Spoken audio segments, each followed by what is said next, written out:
সাঁওতাল ছাত্ৰ সন্থাই আমি হাৰাপুটাৰ পৰা যি আমাৰ সাঁওতাল জনগোষ্ঠীৰ যি বীৰ শ্বহীদ আছে ভাৰতবৰ্ষৰ বীৰ শ্বহীদ আমি সিদ্ধ কানু মুৰ্মুৰ যিটো প্ৰতিমূৰ্তি আছে সেই প্ৰতিমূৰ্তিৰ পৰা আমি সদৌ ছাঁওতাল ছাত্ৰ সন্থাৰ নেতৃত্ব আমি এটা প্ৰতিবাদী সমদল আজি উলিয়াইছিলোঁ। তাৰে প্ৰথম আমি সমদল উলিয়াই আজি আমি ইয়াতে গোসাইঘাট টাউনত উপস্থিত হৈ সাঁওতাল জনগোষ্ঠীৰ যিখিনি দাবী দাবা আছিলে সেইখিনি আমি প্ৰতিবাদ আমি সাব্যস্ত কৰিছোঁ।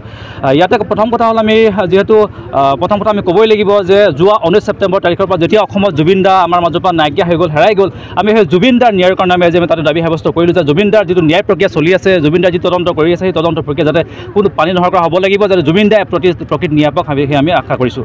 দ্বিতীয় কথা হ'ল আমি সদৌ ছাঁওতাল ছাত্ৰ সন্থাই আমি অসমত বসবাস কৰা ছাঁওতাল জনগোষ্ঠীখিনি আজি তাৰিখত আমি জনজাতিকৰণ ডিমাণ্ড দি আছোঁ এইটো কাৰণে যে আমি ভাৰতবৰ্ষৰ যদি চাবলৈ যাওঁ ভাৰতবৰ্ষৰ ছাঁওতাল জনজাতিসকল হৈছে ছাঁওতাল জনগোষ্ঠীসকল হৈছে মূল বাসিন্দা।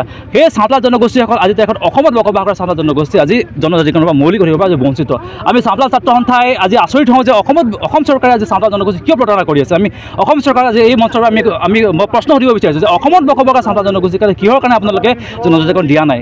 যিহেতু ছাঁওতাল জনগোষ্ঠীখিনি আজি দেশত যদি আমি চাবলৈ যাওঁ যে ছাঁওতাল জনগোষ্ঠীখিনি ভূমিৰ অধিকাৰ নাই, তেখেতসকলে শিক্ষা দীক্ষাত পিছপৰা, তেখেতসকলে অৰ্থনৈতিকভাৱে পিছপৰা, তেখেতসকলে সামাজিকভাৱে পিছপৰা। গতিকে যদিহে আপোনালোকে অসম চৰকাৰ বা ভাৰত চৰকাৰ যদি আপোনালোকে যিহেতু সমতাৰ কথা কৈ আপোনালোকে ভাৰতবৰ্ষৰ সংবিধানৰ সপক্ষে আপোনালোকে চৰকাৰ প্ৰতিষ্ঠা কৰে আৰু সেই যদিহে আপোনালোকে অসমত বসবাস কৰা ছাঁওতালখিনি যদি আপোনালোকে সমতা স্থাপন কৰিব নোৱাৰে, যিটো যদি এটা যদি সমাজৰ ছাঁওতাল জনগোষ্ঠী যদি এটা পিছ পৰি থাকে কেতিয়াও সমতা স্থাপন নহয়। গতিকে ছাঁওতাল ছাত্ৰ সন্থাই আজি ছাঁওতাল জনগোষ্ঠীৰ সমতাৰ কাৰণে আমি ওলাই আহিছোঁ যে সমতা যাতে আমি প্ৰতিষ্ঠা কৰিব পাৰোঁ অসমত, সেইটো কাৰণে আমি দাবী জনাইছোঁ যে অসম চৰকাৰক আপোনালোকে শীঘ্ৰেই অসমত বসবাস কৰা ছাঁওতাল জনগোষ্ঠীখিনিক আপোনালোকে জনজাতিকৰণ মৰ্যাদা প্ৰদান কৰক। দ্বিতীয় কথা হ'ল আমি যদি চাবলৈ যাওঁ অসমত বসবাস কৰা ছাঁওতাল জনগোষ্ঠীসকল অত্যন্ত পুৰণা জনগোষ্ঠী। এইসকল জনগোষ্ঠীক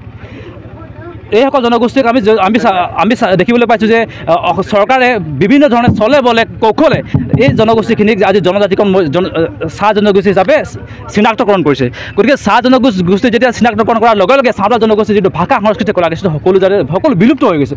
গতিকে এই ধৰণৰ কলা কৌশল অৱলম্বন কৰি ছাঁওতাল জনগোষ্ঠীক যাতে জনজাতিকৰণৰ পৰা তেখেতসকলে বঞ্চিত নকৰে আমি অসম চৰকাৰক সকীয়াই দিছোঁ। আৰু যিসকল মঞ্চই আজি ছাঁওতালখিনিক চাহ জনগোষ্ঠীৰ মঞ্চত আগুৰি থৈ তেখেতসকলক আমি সকীয়াই দিছোঁ। আপোনালোকে ছাঁওতালসকলৰ নিজস্ব ভাষা সংস্কৃতি কলা কৃষ্টি আপোনালোকে তেখেতসকলক জীয়াই থাকিবৰ কাৰণে ছাঁওতাল হিচাপে জীয়াই থাকিবৰ কাৰণে আপোনালোকে তেখেতসকলক অধিকাৰ দিব লাগিব, আপোনালোকে মৰ্যাদা দিব লাগিব, আপোনালোকে তেখেতসকলক স্বাধীনভাৱে জীয়াই থাকিবলৈ দিব লাগিব। চাওক আমি যোৱা 17 অক্টোবৰ তাৰিখৰ পৰা আমাৰ প্ৰতিবাদ আমি ঘোষণা কৰিছিলোঁ। আজি আমাৰ দ্বিতীয় প্ৰতিবাদ কাৰ্যসূচী আমি অসমৰ সৰ্বত্ৰে আমি গণ আন্দোলন আমি ঘোষণা কৰিছোঁ যাতে অসমত আমাৰ যিমান জিলাত আমাৰ ছাঁওতাল জনগোষ্ঠীৰ মানুহখিনি আছে, যিমান জিলাত ছাঁওতাল ছাত্ৰ সন্থাৰ আমাৰ সমিতি আছে, সকলো জিলাত আমি কাৰ্যসূচী ৰূপায়ণ কৰিম যাতে অসম চৰকাৰক আমি যেতিয়ালৈকে আমাক ছাঁওতাল জনগোষ্ঠীক জনজাতিকৰণ প্ৰদান নকৰে তেতিয়ালৈকে আমাৰ এই সংগ্ৰাম চলি থাকিব।